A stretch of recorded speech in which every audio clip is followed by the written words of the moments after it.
They might be overly kind or generous to make the other person feel guilty, hoping that they'll return the favor. For example, I did all of this for you. Now it's your turn to help me. Or I've sacrificed so much for you, and this is how you repay me. In all of these situations, the key idea is that kindness or affection isn't freely given, but is instead tied to a specific desire or need. The relationship becomes transactional, where one person only shows warmth when it's tied to something that they want.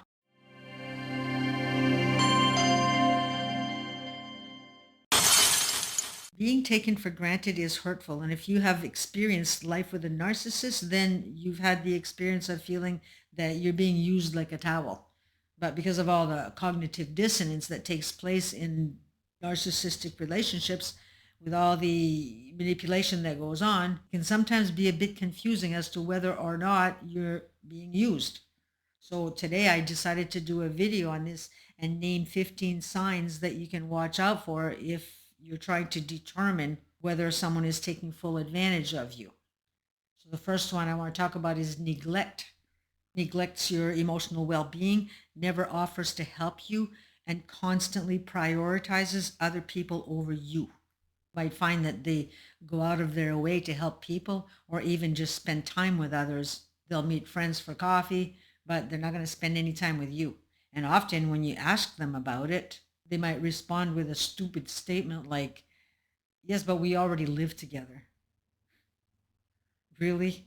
Geez, I thought people who chose to live together was because they actually enjoyed each other's company and wanted to share their lives together. So why are they even with you then? A question you may want to ask yourself. A lot of times we shrug it off with rationalizing. We might tell ourselves that they're just home being quiet and they just love to read. They just love to be online. They're not bothering anyone. But if you take the same situation and replace it with a child, what would that look like in your eyes? The child is always alone because mom or dad are always busy reading or scrolling online. You would see that as neglect and not okay. The second one dismisses your opinions and feelings. In this situation, the partner feels invisible or unheard, which can be really tough. Their opinions and feelings are constantly dismissed. It can lead to feelings of frustration, low self-worth, and emotional exhaustion. And over time, they might start questioning the validity of their own thoughts and their emotions, especially if they're repeatedly told that they're overreacting, being too sensitive, or that their perspective doesn't matter. In relationships, whether romantic, familial, or even friendships, feeling dismissed can create a power imbalance. The person ends up feeling like their needs and feelings aren't as important as the other person's, and this could make them feel isolated or unvalued. They might also feel like they're walking on eggshells, trying not to rock the boat in fear of being dismissed again. In this dynamic, it can lead to a lack of emotional intimacy because it can be hard to open up or express vulnerability when someone's consistently shutting down your feelings. It causes resentment to build up in the relationship, and the person might start to feel like they have to choose between suppressing their emotions or being constantly invalidated. Number three, only treats you nicely when they want something. It often involves using charm or affection as a tool to get their way. They're only nice when they want something specific, whether it's a favor, a change in behavior, or to cover up bad behavior. And after they get what they want, the attention and the kindness diminish. They might apologize to get in your good graces, but return to the same patterns of yelling, name calling, or cheating. Pay attention to patterns. A partner could ignore their significant other until they need help with something like moving or paying for something, and then suddenly become very sweet and affectionate just to get the help that they want. They might pretend to care to avoid conflicts. In arguments, someone might switch from being argumentative or dismissive to being overly nice just to calm things down without actually resolving the problem. They're always acting, these people. They might apologize or act sweet to avoid confrontation, but they don't really address the underlying problem. They'll use guilt to get something from you. It's all manipulation tactics. We should not call them narcissists anymore. We just call them manipulators.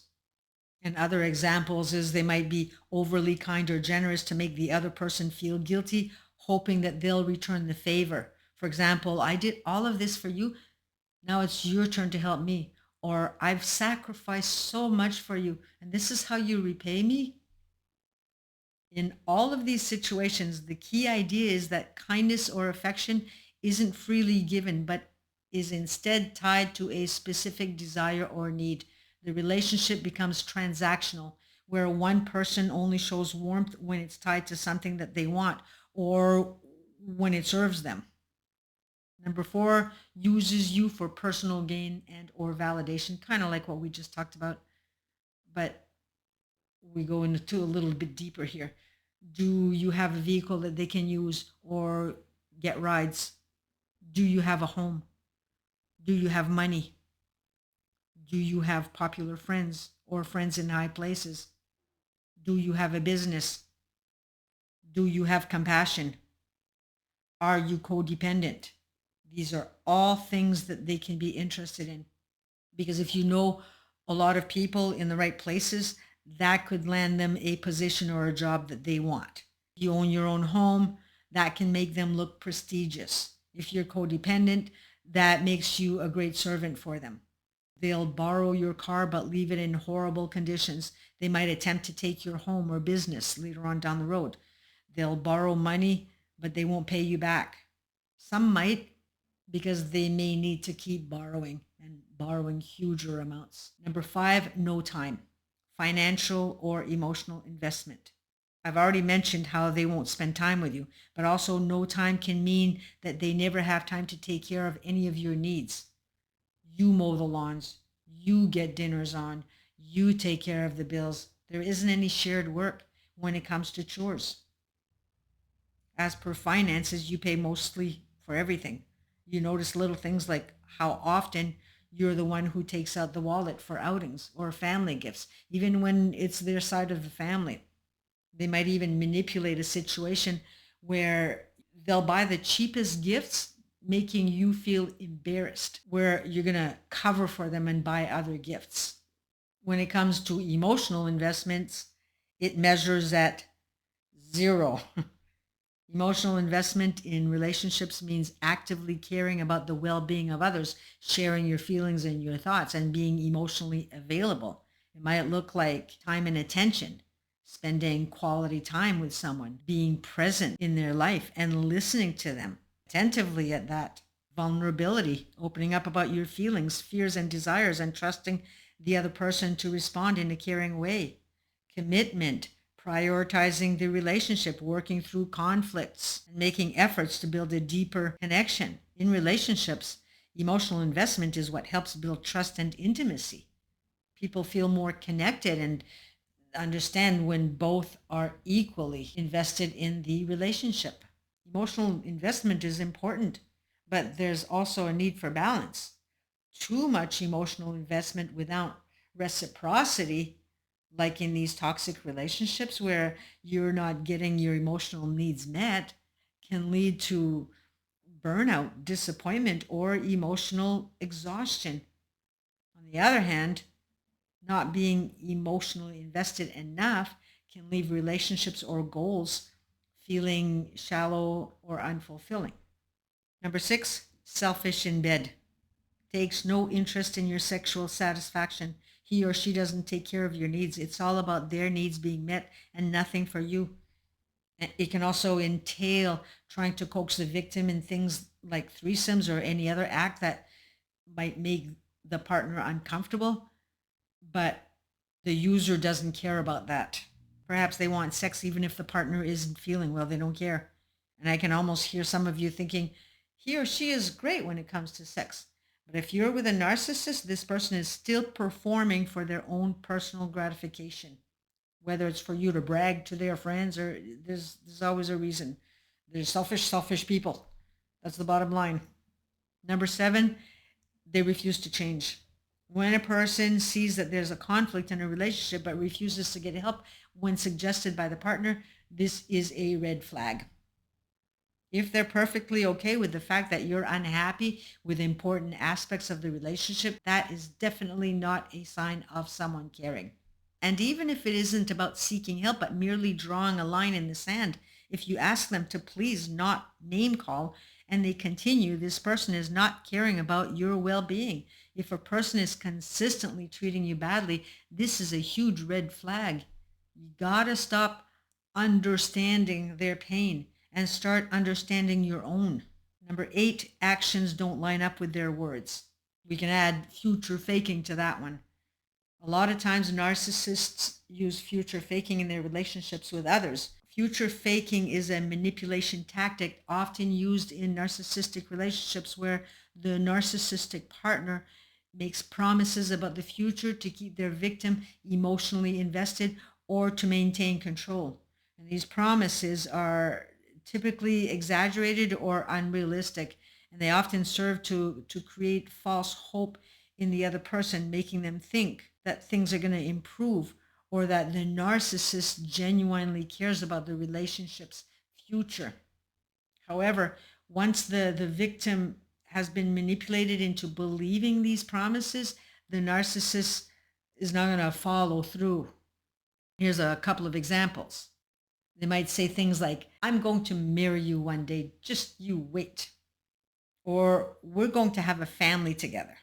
They might repeatedly mention a future where the two of you are living a perfect life, but never actually take any real step towards that future. They keep you waiting, thinking the future is going to be great, but in reality, their actions do not align with their promises. They might even make these promises when the relationship feels strained to temporarily pacify you and prevent you from questioning their behavior. Or they'll make promises of personal change even when you see no real change over time. They continue to make these promises to keep you from leaving or challenging their behavior. Number nine, they don't introduce you to important people in their life.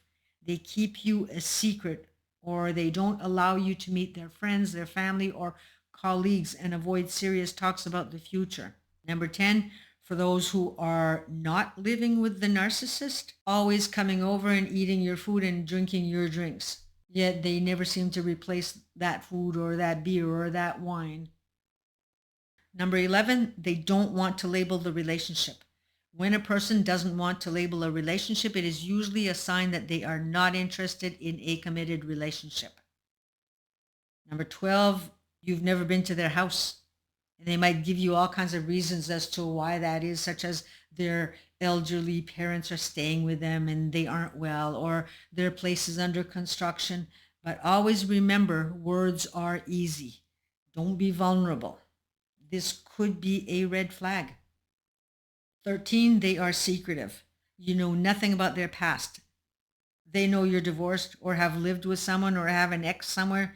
They know that you've had a certain childhood or where you're from, but you seemingly know nothing about them, just the bare minimum. When it comes to authentic relationships, both parties share. 14, they don't ask much questions. They might ask at the beginning because narcissists like to gather information in order to discover your weak spots or things that they can use against you one day. But once that is all said and done, they have no interest in anything that you bring to the table unless it's money or food. And if that's the case, you are being used. Number 15, and the last sign that you're being used is when you feel it in your gut. We ignore our intuition because it doesn't hold enough concrete proof for us. But that's where we are so often mistaken. Your intuition is your truth. And it can be tricky to differentiate between fear and intuition because both can cause similar feelings like anxiety, unease, or a sense of urgency. However, they come from different places, and understanding their distinctions can help you navigate decisions more clearly. So let's look at a breakdown of the key differences between fear and intuition. First of all, what is the source? Fear often comes from your mind trying to protect you from perceived danger. It's typically a response to past experiences or learned behaviors that tell you to avoid something. Fear is linked to worries, about potential negative outcomes that may or may not happen.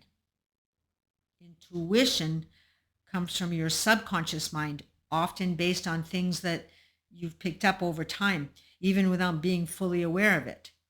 It's a deeper instinctive knowing or a gut feeling that guides you, often without clear reasoning.